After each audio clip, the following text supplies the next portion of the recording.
Motocross Action Crew had a great opportunity to test Sean Collier's KX500 from 1997 against his 2015 KX450F to test these bikes because, number one, we love the 450s, especially the Kawasaki 450. It's a great bike with a very good package. And the 1997 KX500 is a bike that isn't even around anymore, so it holds a near and dear spot to us in our hearts. The C4 MX built KX450F pumped out 63 horsepower and produced 40 foot-pounds of torque.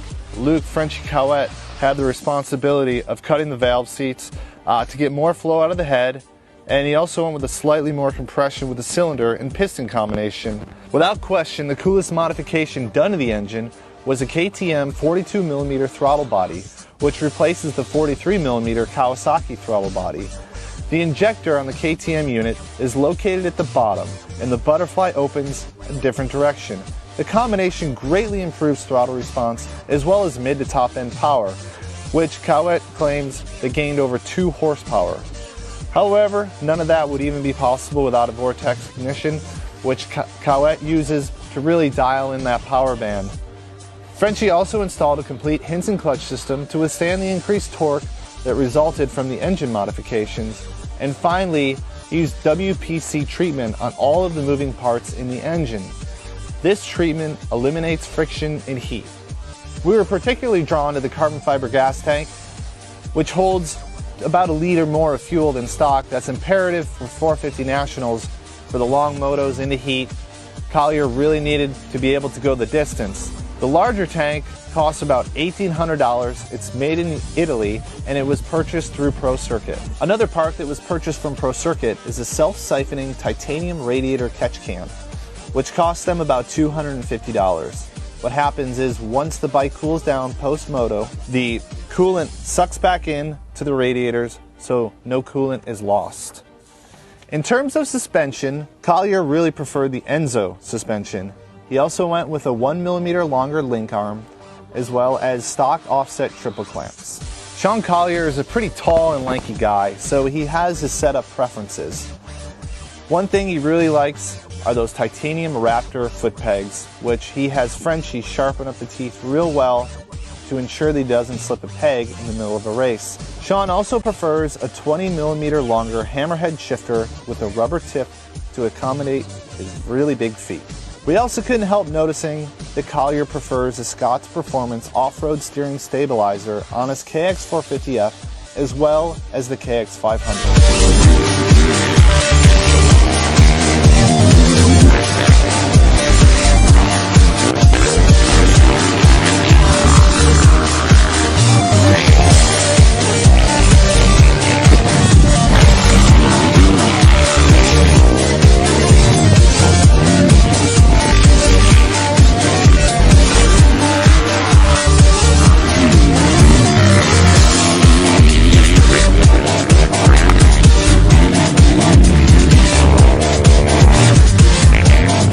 The 1997 KX500 isn't actually owned by Sean Collier, but instead by his father.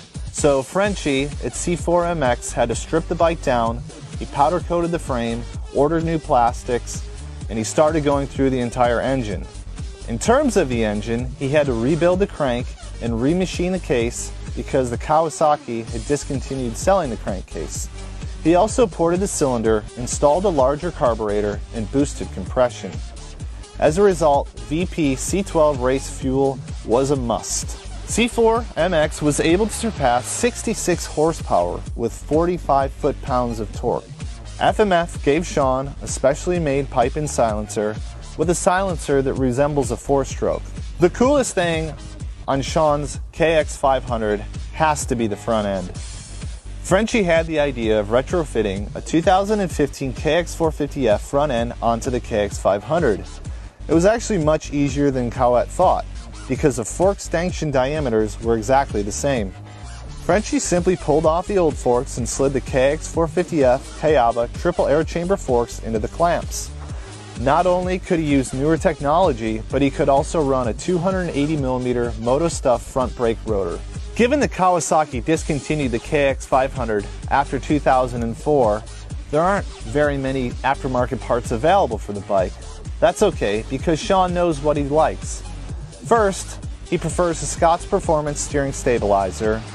He had the foot pegs sharpened. They're not Raptor titanium foot pegs, they're stock, but still, Frenchie was able to really sharpen those things up so that Sean could have ultimate traction.